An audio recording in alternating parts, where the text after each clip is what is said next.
Jake was one of the better centers we've had since I've been the head coach, and just a high motor guy, actually played both sides of the ball. We had tremendous offensive success in those years running the football, quarterbacks, running backs, collectively. We had, I think, 3 or 4 guys on that team that went over 1,000 yards, and so it doesn't happen without great play up front. And Jake being the center, the leader of our offense, he really took pride in his job and made our offensive line a lot better. I always loved the way Alex played the game. He might have been a hair undersized, but he played with a great motor. He played hard and played passionate, and also asked him to play 2 ways as a senior in a 5 technique and an offensive tackle. So very rarely left the field. We won a ton of games when Alex was in the lineup, and he was a key contributor on both sides of the ball.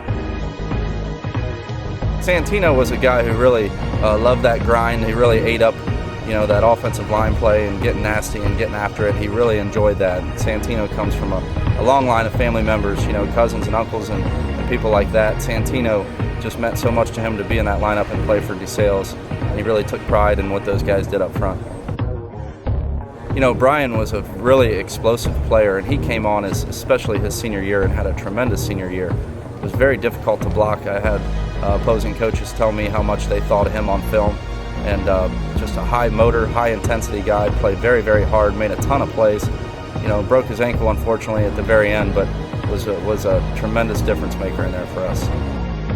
Travis, it's hard to beat Travis, and not only his ability, obviously a Big Ten football player who played at Michigan State and excelled there, but just his energy and his passion and what he was able to do in terms of getting the guys around him to play hard. Tremendous athlete.